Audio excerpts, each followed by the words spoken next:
technical drawing. For a time, there was a fragile but meaningful connection between father and son, one based not in discipline, but in creation. What if? What if that thread had not broken? What if the artist had been nurtured just a little longer? In his teenage years, Hitler filled notebooks with images of Gothic spires and urban streets. He rarely drew people. His world was silent, composed, aesthetically ideal. To him, beauty was sacred. Precision was power.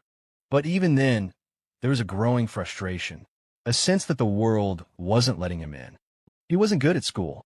He struggled socially. But when he drew, he was in control. The chaos faded. Only the lines remained. Optional cut-in quote from a historian or author on-screen text. Art critic, Academy of Fine Arts, Vienna, 1907.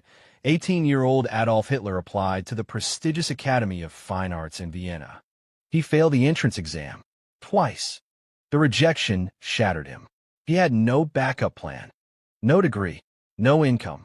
His mother died that same year. His father was already gone. And now, his dream, the only dream, was slipping through his fingers. It's easy to forget. Before the anger, before the violence, there was silence.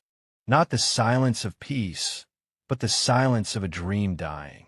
For years, Hitler lived in homeless shelters and flop houses in Vienna. He sold hand-painted postcards on the street. He painted under fake names.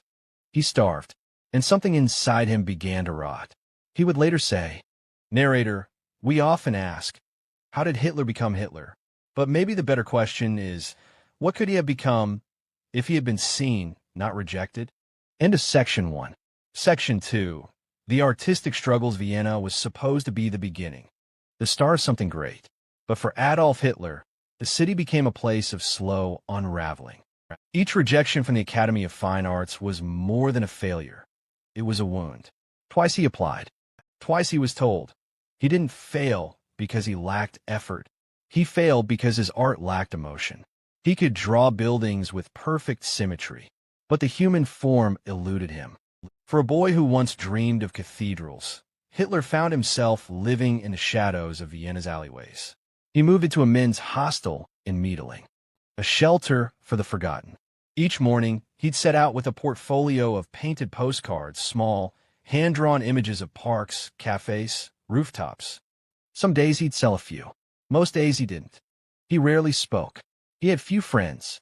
He signed his works with fake names. Hitzler, sometimes nothing at all. Not for deception, but for survival. To separate the dreamer from the man he was becoming. He clung to his sketchbook like a lifeline, drawing not to be seen, but to remember who he was. But as the years wore on, his art stopped showing hope and started showing control.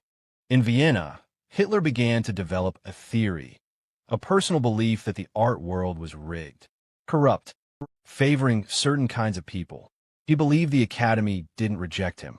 They rejected his type, his vision, his heritage.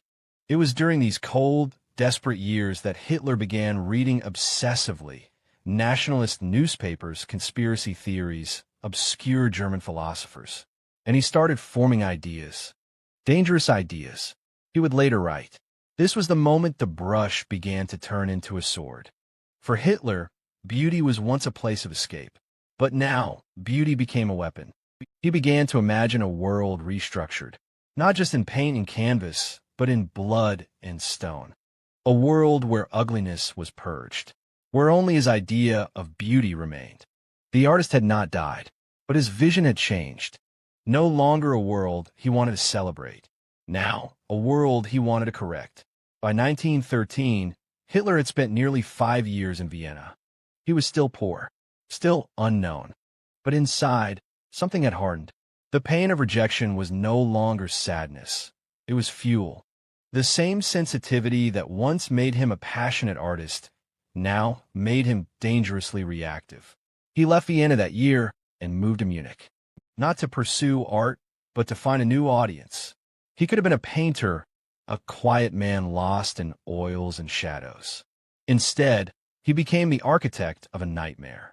In those final days before the First World War, Hitler still painted landscapes, towns, a self-portrait or two. but they were no longer filled with hope. They were rigid, stark, empty. This was the final chapter of the artist. Soon, war would come, and the man who once dreamed in brushstrokes would learn to speak in bullets. End of Section 2. Section 3. The power of persuasion. When Adolf Hitler moved to Munich in 1913, he didn't arrive as a soldier, or a politician, or a monster. He came with a sketchbook and a broken dream. But then came the war. In 1914, Hitler enlisted in the German army. He served as a messenger on the Western Front during World War I. He was wounded, gassed, awarded for bravery. But more than that, he found something the art world never gave him: belonging. After the war ended in 1918, Germany was in ruins, economically, politically, spiritually. And so was Hitler. But the silence inside him began to shift. He was no longer trying to create beauty. He was trying to restore it. And now, instead of brushes and pencils, he discovered a new tool: his voice. It started small. A few angry speeches in beer halls to audiences desperate for hope or someone to blame. But as he spoke, he discovered something powerful. He could make people feel. Adolf Hitler, the failed artist, had spent years learning how to draw emotion. Now, he learned how to project it. Every speech was like a performance. His gestures, his tone, his dramatic pauses, they weren't accidental. They were crafted like brushstrokes. Wrote one attendee. Hitler was no longer creating scenes on paper. He was painting emotions across entire crowds. But even as he became a rising political figure, Hitler never let go of his artistic eye. He would walk city streets and critique buildings. He would lecture others about architecture, sculpture, opera. To him, art was still the highest form of human achievement, but now it served a different master. He didn't want to inspire anymore. He wanted to reshape. He envisioned a Germany of perfect lines, giant halls, marble statues, a nation turned into a monument. He declared, what made Hitler dangerous wasn't just his ideas. It was the way he sold them. He wasn't logical. He was emotional. He spoke in symbols, in myths, in metaphors. To the starving, he promised pride. To the wounded, he promised revenge. To the forgotten, he promised greatness. And just like his paintings, it wasn't about truth. It was about feeling. He had become the artist again, but now his medium was not paint. It was people. In 1919, Hitler was sent by the military to spy on a small group called the German Workers' Party. Instead of spying, he joined them. They were nationalistic, angry, and insignificant. But when Hitler began speaking at their meetings, everything changed. Crowds grew. Donations flowed in. And a failed painter, once too shy to speak to classmates, became the voice of a movement. His speeches were no longer about healing the soul. They were about controlling it. He didn't just want admiration. He wanted surrender. Hitler never built buildings. He didn't sculpt. He never painted again after his rise. But his artistic instincts never left him. He crafted his identity like a character, down to his mustache, his uniforms, the lighting at his rallies. A journalist once said, every chant, every banner, every march was part of stage, and he was the lead actor in a carefully scripted nightmare. By the early 1920s, Hitler had something he'd never had as an artist: control. Control of the message. Control of the stage. Control of the crowd. What he couldn't achieve with his art, he would now take with his words. And this time, the world was watching. End of Section 3. Section 4. The rise of the Nazi Party. It started as a whisper. A group of men in a Munich beer hall, venting frustrations about war, defeat, and pride. The German Workers' Party was tiny, unorganized, angry. But then Adolf Hitler stood up to speak, and everything changed. He didn't read policy. He told stories. He painted pictures with words of a strong Germany, reborn and pure. The man who once sketched rooftops was now designing an empire in the minds of the desperate. In 1920, Hitler suggested renaming the party Nationalsozialistische Deutsche Arbeiterpartei, the National Socialist German Workers' Party, the Nazis. And with the new name came a new symbol, the swastika. Hitler didn't just approve the design. He created it. Red for revolution, white for purity, black for strength and struggle. He designed the party like an artist designs a brand. Every speech, every banner, every salute, intentional, symbolic, striking. Hitler knew what most politicians didn't. The heart moves before the mind. And so he built a movement based not on reason, but on feeling. The Nazi message was packaged like a performance. Posters with bold fonts, mass rallies with light shows, marches choreographed like theater. To Hitler, this wasn't politics. It was aesthetic warfare. And in a world bruised by war, struggling with chaos, the image of strength was all it took. By the early 1920s, Hitler was no longer speaking to the crowd. He was shaping it, like an artist working in motion. He played with tempo, starting slow, rising into frenzy. He used silence like negative space, making people lean in. He painted villains, the Treaty of Versailles, Marxists, Jews, and then offered a hero, Germany. He understood color, sound, timing. He understood fear, and he used both to perfection. In 1923, Hitler tried to seize power by force. It was called the Beer Hall Putsch. It failed. 16 Nazis were killed. Hitler was arrested. But for a man obsessed with myth, this wasn't defeat. It was transformation. In prison, he wrote Mein Kampf, a manifesto, part autobiography, part blueprint. But more importantly, he learned that power wasn't taken with guns. It was taken with ideas and with images. When Hitler was released from prison in 1924, he didn't go back to violence. He went back to design. He redesigned the party. He refined his speeches. He built alliances with media, industry, and old military elites. And he watched Germany crumble under economic collapse and political confusion. He waited, and the people came to him. He had failed as an artist. But now, he was the architect of a movement. By 1930, the Nazi Party wasn't just a political group. It was a visual empire. Their rallies looked like concerts. Their uniforms like costumes.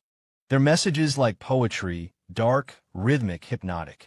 And at the center of it all, a man who never stopped seeing the world as a canvas. But the strokes were no longer made of ink or paint. They were made of fear and fire and fanaticism. In 1932, Hitler ran for president of Germany. He lost, but barely. A year later, under political pressure and backroom deals, he was appointed Chancellor of Germany.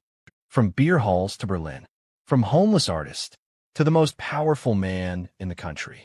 And still, he spoke in the same rhythm. He gestured like a conductor. He saw his empire not as a country, but as a masterpiece yet to be finished.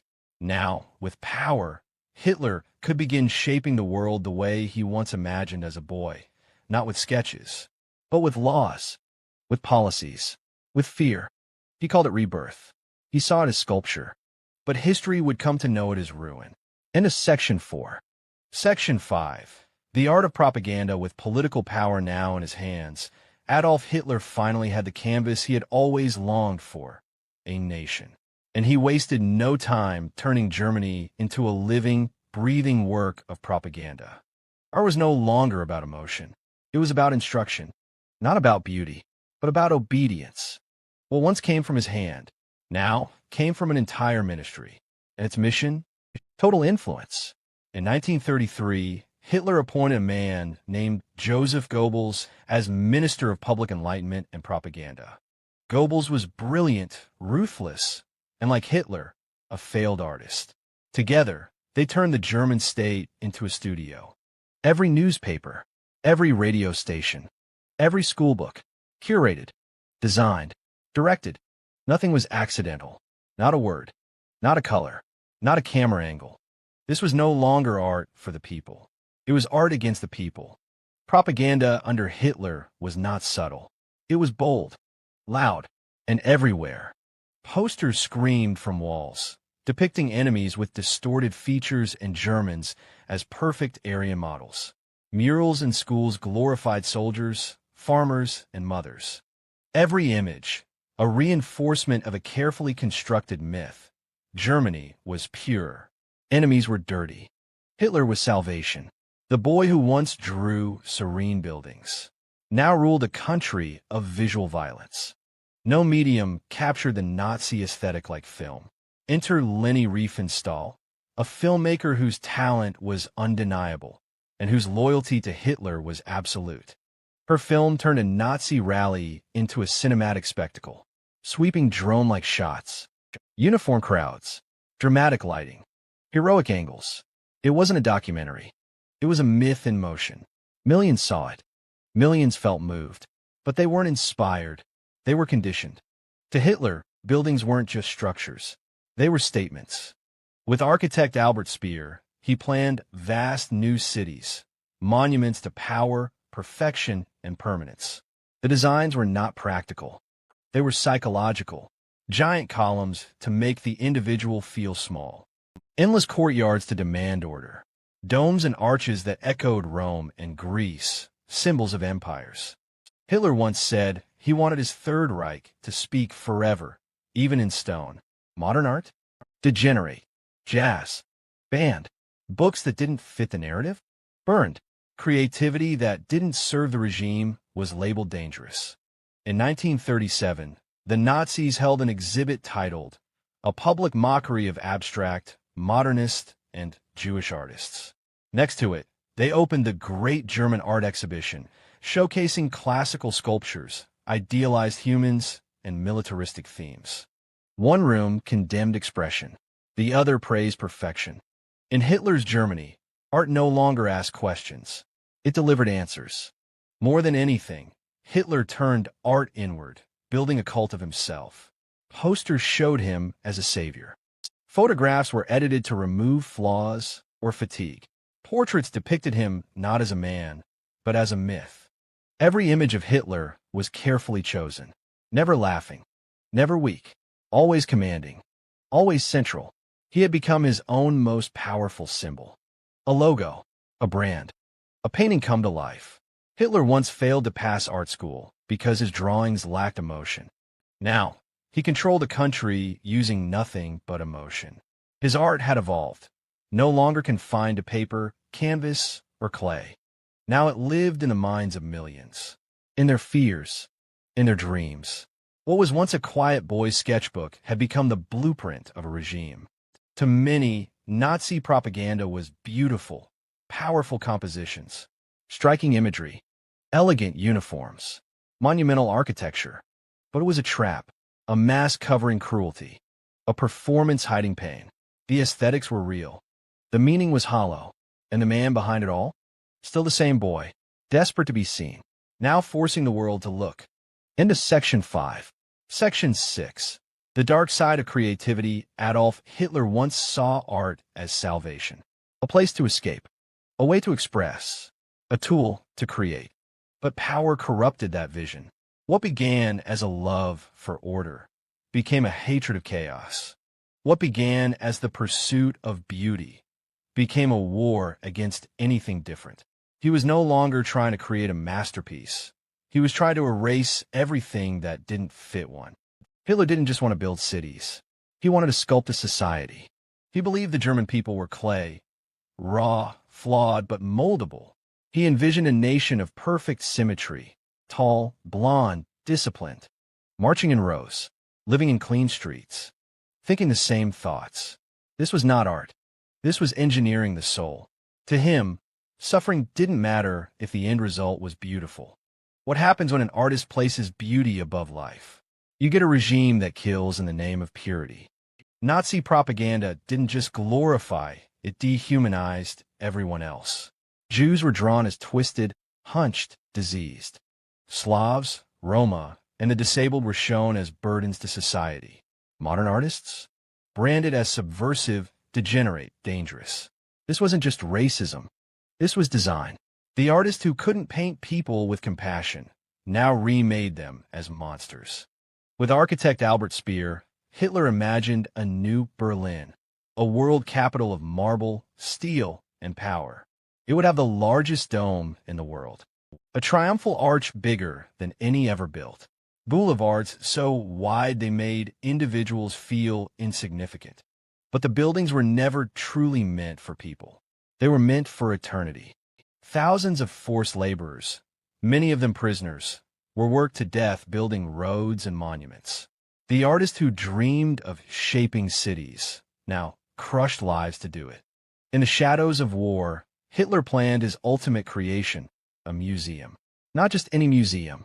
The Führer Museum, a massive art complex in Austria that would house the greatest collection in history. He sent his armies across Europe stealing paintings, sculptures, artifacts, thousands of them. But it wasn't just theft. It was replacement. Anything Jewish, abstract, or modern was burned or buried. And in its place, classical harmony, ideal forms, imperial elegance. He didn't just want to show the world beauty. He wanted to decide what beauty meant.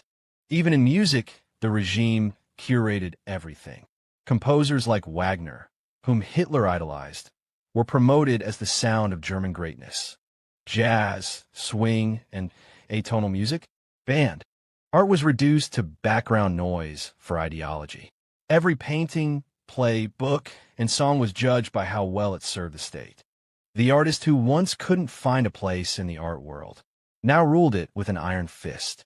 And in doing so, he killed its spirit. By the 1940s, Hitler was no longer creating anything. He was hoarding, controlling, erasing. Even his artistic discussions became delusional, debating the angle of a statue while cities burned, sketching facades while millions starved in camps. His obsession with beauty had become grotesque. He was designing a fantasy while overseeing a genocide. The boy who once believed art could elevate the soul now used it to justify the destruction of humanity. In the end, Hitler's creativity didn't disappear. It just twisted. He still saw the world as a canvas. But now, he painted with lies. He sculpted with fear. He composed silence over screams. His grand vision left behind no masterpieces.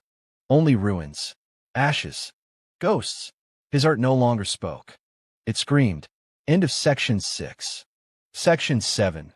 The lost art of Hitler before the rallies. Before the armies. Before the fear, there were quiet sketches. Delicate watercolors. City streets. Church steeples. Alpine cottages. Signed in careful, curling script. These were the works of a young man who once believed beauty alone could change the world. They aren't evil. They aren't brilliant. They are ordinary. And that's what makes them haunting. These paintings show no hate, no politics, no ideology, only a boy's longing for meaning, for control, for place. There are no people in most of them, just buildings, nature, quiet. Some say that was the problem. He could draw the world, but he couldn't feel it. The lines are clean, but the soul is missing. A self-portrait, painted in 1910, shows Hitler with soft eyes, uncertain posture. A man searching, not yet broken, not yet dangerous. His rejection from art school wasn't just a setback, it was a severing. Each failed attempt pulled him further from who he might have been. He didn't stop creating, but he stopped believing. And so, instead of changing the world with beauty, he chose to change it with power. What would have happened if someone saw the artist before the anger? Today, Hitler's paintings sit locked in storage. Some auctioned, some destroyed, some hidden, almost ashamed to exist. Critics call them stiff, soulless, technical, but uninspired. And yet, they offer a rare window into a version of history that almost happened. A man who might have remained unknown. A man who might have simply drawn. These works aren't masterful, but they're human, and that's why they matter. Imagine if just one teacher at the Academy of Fine Arts had seen potential. If just one painting had been chosen for a gallery wall, if one brushstroke had landed differently, will we even know his name? Or would his legacy be a forgotten postcard in a Vienna market stall? History doesn't remember the almosts, but sometimes it should. In his later years, Hitler rarely spoke of his art. But when he did, he spoke with a kind of nostalgia, as if it belonged to another person, another life. He once said, not with anger, but with certainty. He believed the world had rejected him, and in return, he rejected the world.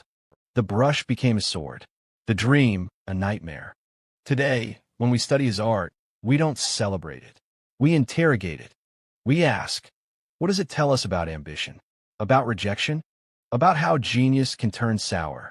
The art itself is not dangerous, but the story behind it is. Because buried inside every dictator might be an artist who was never allowed to speak.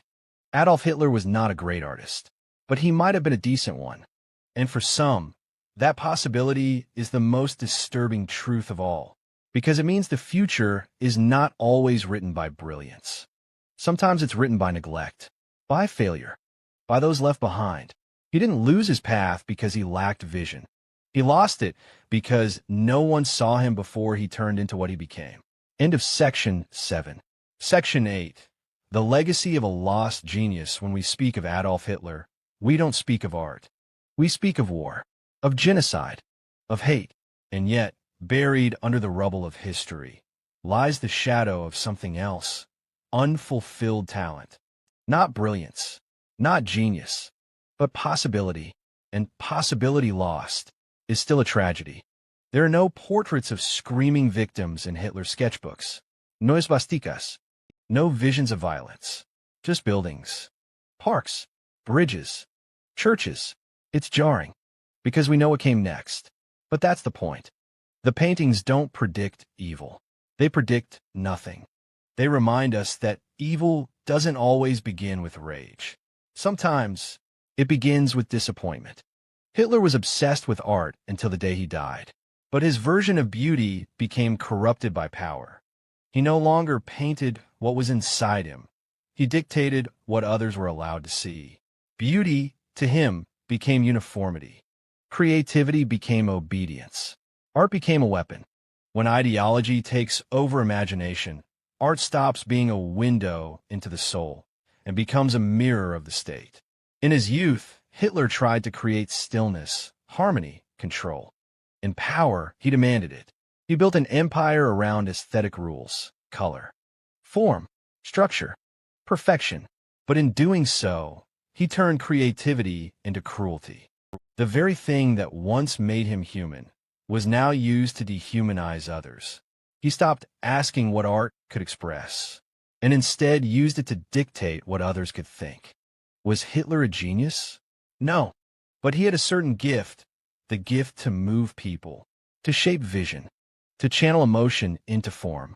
And that is what makes his story dangerous. Because when gifts are not tempered with empathy, they become tools of destruction. His art didn't kill anyone, but the mind that shaped it eventually did. Today, we wrestle with the memory of his paintings. Should they be preserved? Destroyed? Forgotten? They don't glorify him, but they do humanize him. And that's uncomfortable, because it forces us to ask, what if the man responsible for so much suffering once just wanted to be seen, not excused, not forgiven, but understood, so it never happens again? The Nazi regime was horrifying, but it was also visually stunning. That's what made it so effective. Rallies lit like operas, uniforms designed like fashion, architecture meant to overwhelm. They knew beauty mesmerizes, and they weaponized it. Evil wrapped in elegance. And people followed, because they didn't see hate. They saw style. And that's the most dangerous illusion of all. Art is not neutral. It carries weight. And those who wield it have a responsibility to speak, to question, to reflect, not command. Because once art stops being a mirror, it becomes a mask. And behind that mask, history has shown us. Monsters can smile. Adolf Hitler failed as an artist, but he succeeded in using art to change the world for the worst. His legacy is not one of creativity. It's a warning. That talent without compassion is dangerous. That vision without humanity is deadly. That beauty, if misused, becomes blinding. He could have painted a better world. Instead, he destroyed it. End of Section 8. Section 9. The art of remembrance. Why study the art of Adolf Hitler? Why not destroy it? Forget it? Erase every trace? Because forgetting doesn't heal wounds. It hides them. And hidden wounds don't go away, they fester. To understand the full horror of what he became, we must first understand what he almost was. Not to excuse him, but to warn ourselves. When we look at Hitler's paintings, we don't just see rooftops or trees. We see a question. How does a person with dreams, become a symbol of nightmare? What happens when pain is ignored? When rejection festers into revenge? When talent serves cruelty? These are not just questions about the past. They are questions about us. It's tempting to paint evil in black and white, but history is always more complicated. Hitler was not born a monster. He was a boy with pencils and a portfolio, a young man with hopes, insecurities, and ambition. And that is what makes his story terrifying, because it means anyone can fall.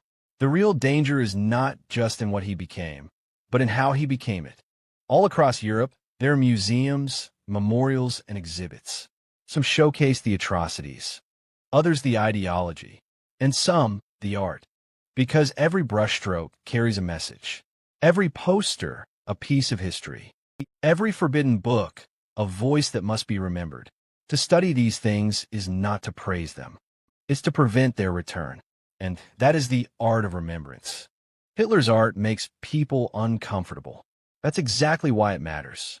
We must teach children that beauty can deceive, that charisma can corrupt, that not every artist deserves admiration. Because if we don't tell the whole story, others will rewrite it. Truth is not always easy, but it is essential. The most powerful remembrance is not in preserving Hitler's paintings, but in honoring the art that never got made. The poets silenced, the composers exiled, the painters murdered. What symphonies died in Auschwitz? What masterpieces burned in Berlin? The greatest tragedy of Hitler's artistic legacy is not what he created, but what he prevented others from creating. Some say it's time to move on, to stop discussing him, to stop, but history ignored is history repeated. Remembrance is not obsession. It is resistance. It says, memory is our greatest armor against future hate.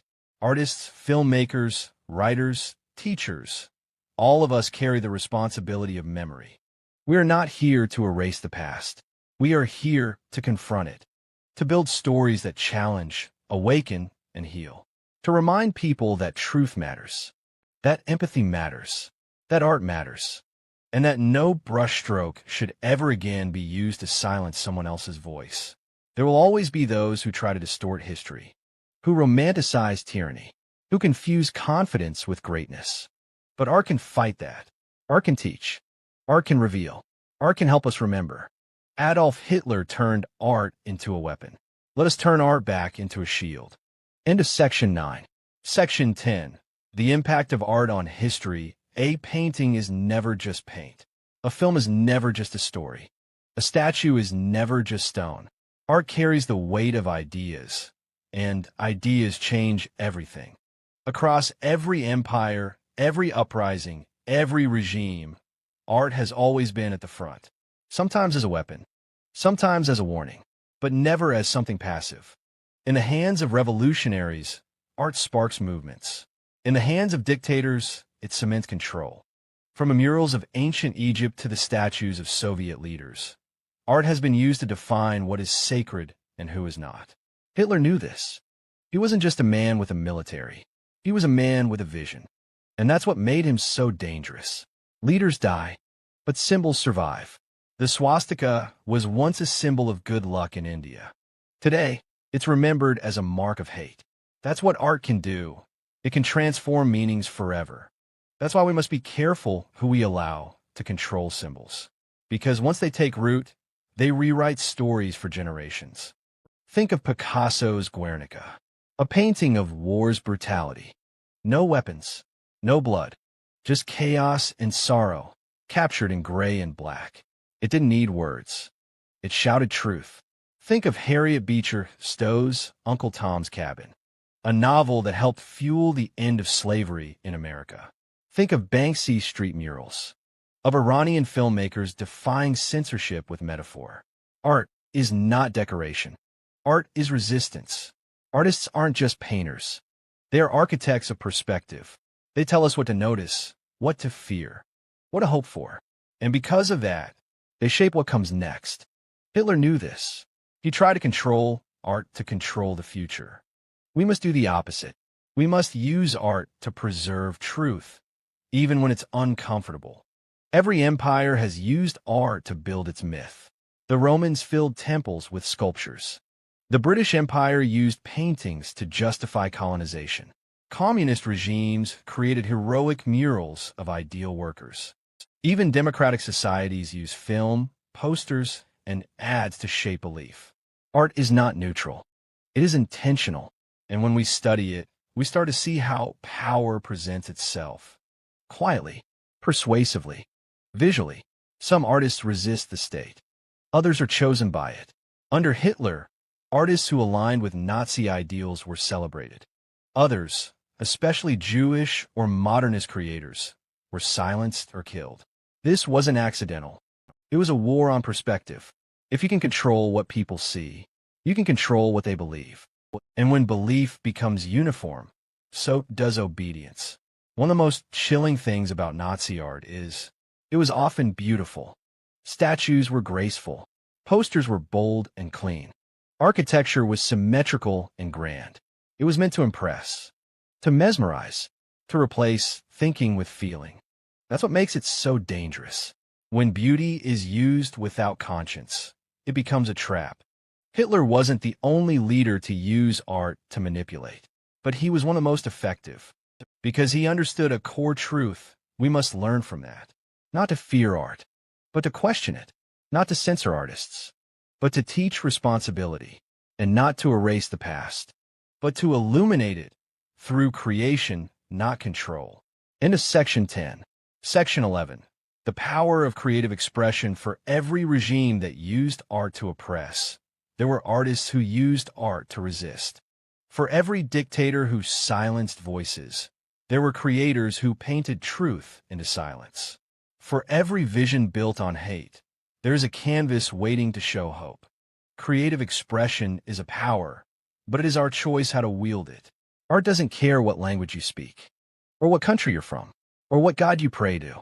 It speaks in color, in sound, in shape, in story, and through it, we find our shared humanity.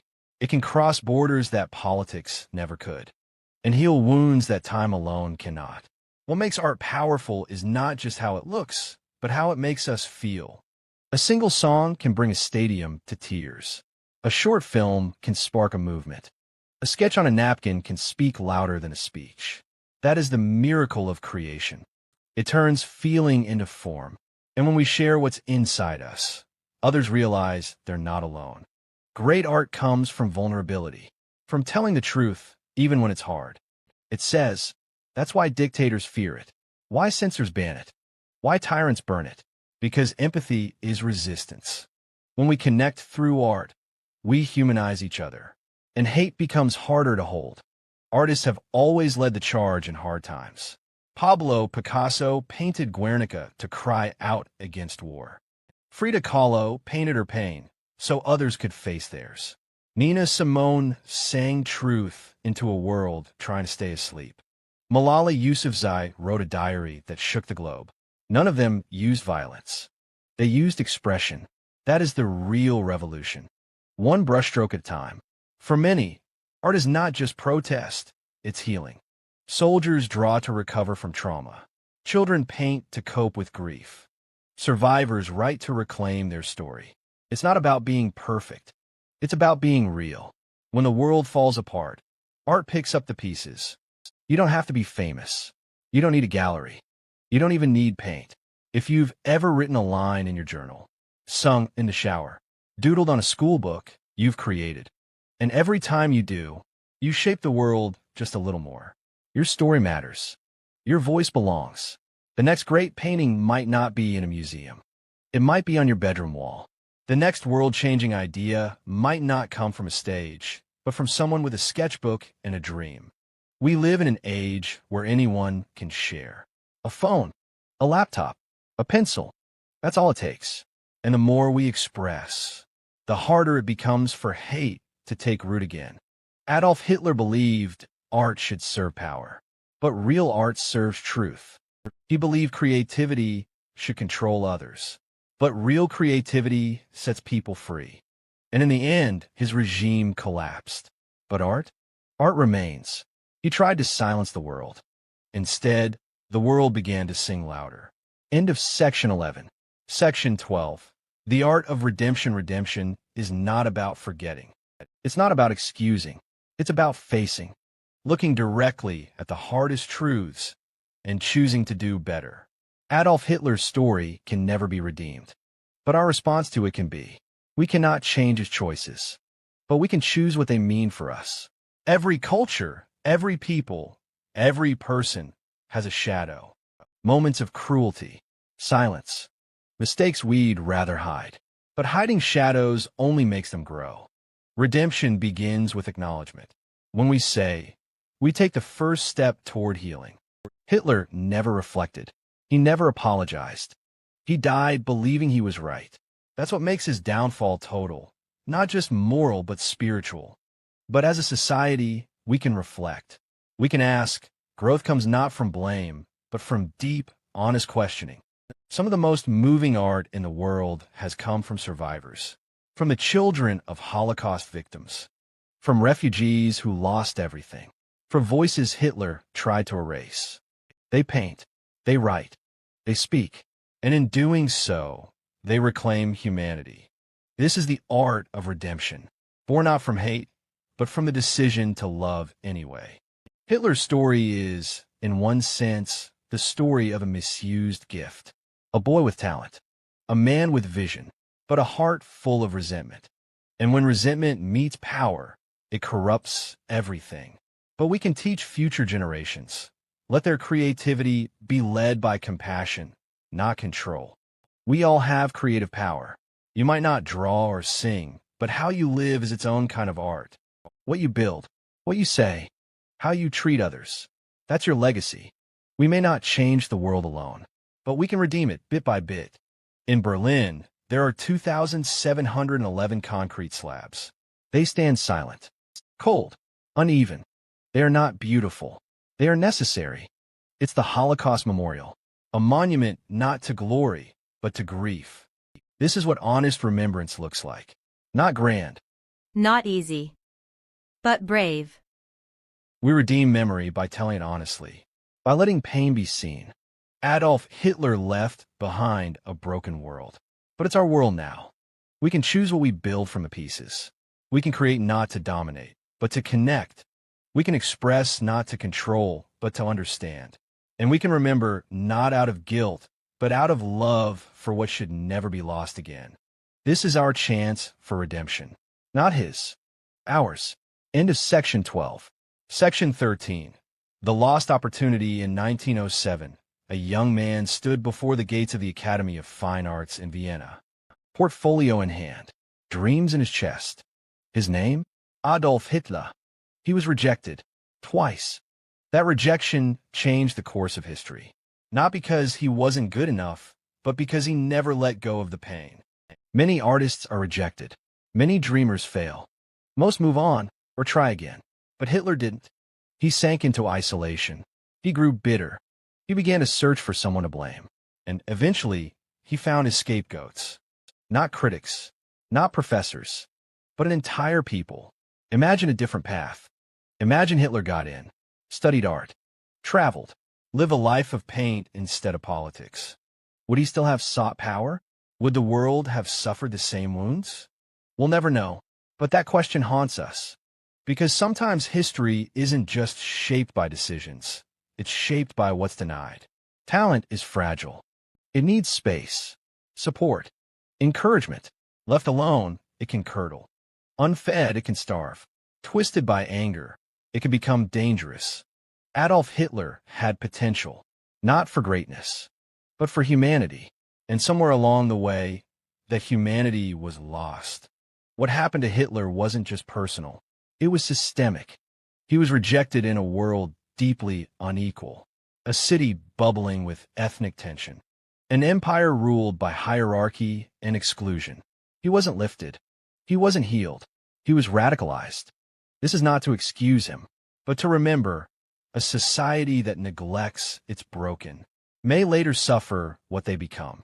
He had an eye for structure, a love for architecture, a fascination with detail. He was no master, but he had something. He could have been a city planner, an illustrator, even a teacher. Instead, he became a tyrant. The art stayed in his hands, but the purpose behind it became corrupted. We often ask, what did the world lose during World War II? Millions of lives, entire generations, innocence, safety, peace. But before any of that, we lost a young man's better path. A version of Hitler the world never met. The one who created instead of destroyed. That version was possible, but possibility, when neglected, becomes regret. Hitler isn't the only lost artist in history. How many children are told? How many creative voices are silenced before they ever get a chance? And what becomes of that silence? The cost of ignored talent is far greater than we realize. What happens when the world abandons someone's gift? Sometimes they abandon the world back. And if they're angry enough and charismatic enough and broken enough, they might not pick up a brush. They might pick up a flag, or worse, a gun. We must catch talent before it hardens into hatred. End of section 13. Section 14. The art of forgiveness. Forgiveness is not silence. Forgiveness is not approval. Forgiveness is not forgetting what happened. Forgiveness is choosing not to be consumed by it. Adolf Hitler's legacy cannot be undone. The pain he caused cannot be reversed. But what we do with that pain, that is where forgiveness begins. Germany did not forgive Hitler, but Germany did forgive itself by facing the truth, by rebuilding honestly, by teaching its children the full weight of history.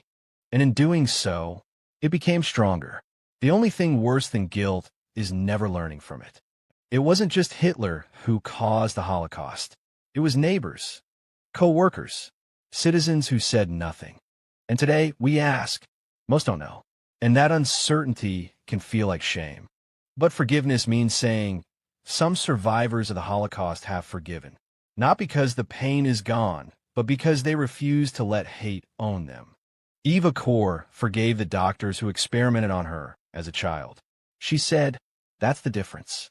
Forgiveness doesn't excuse. It frees.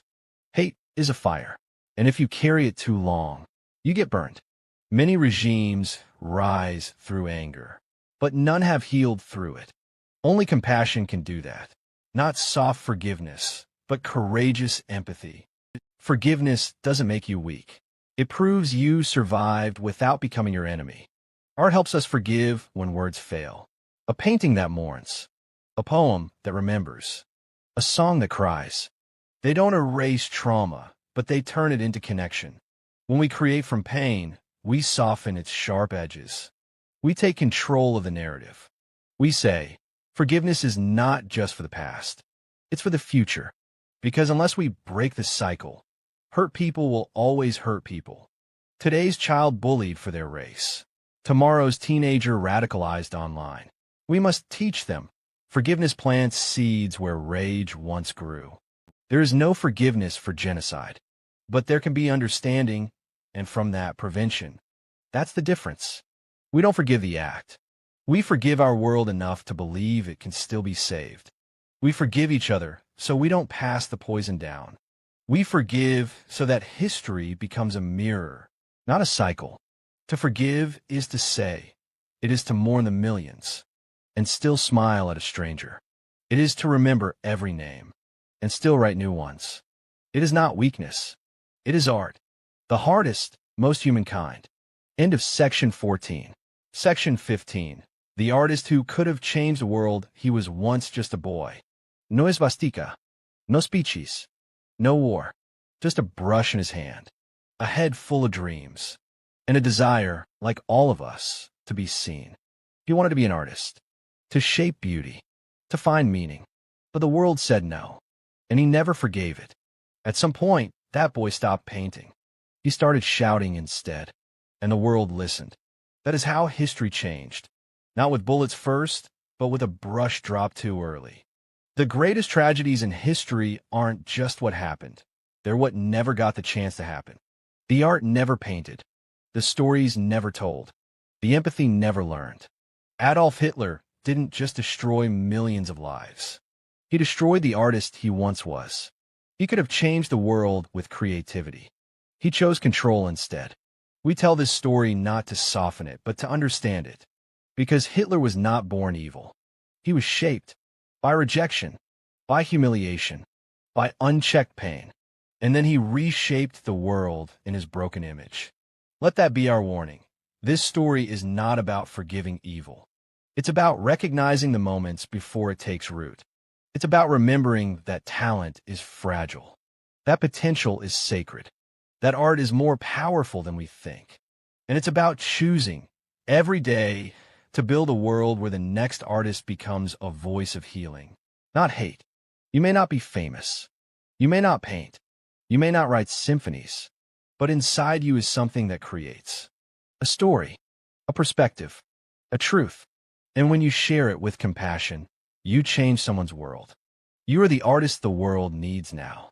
Adolf Hitler's canvas ended in ashes. But ours? Ours is still unfinished.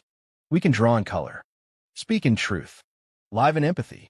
That is how we honor the lives lost, by creating a future where it never happens again.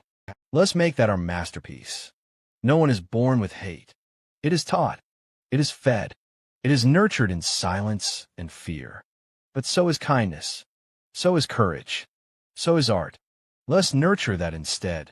The boy who could have changed the world did, just not in the way we hoped. Now it's our turn to change it back. End of section 15. The artist who could have changed the world. End of section 15. The artist who could have changed the world. End of section 15. The artist who could have changed the world.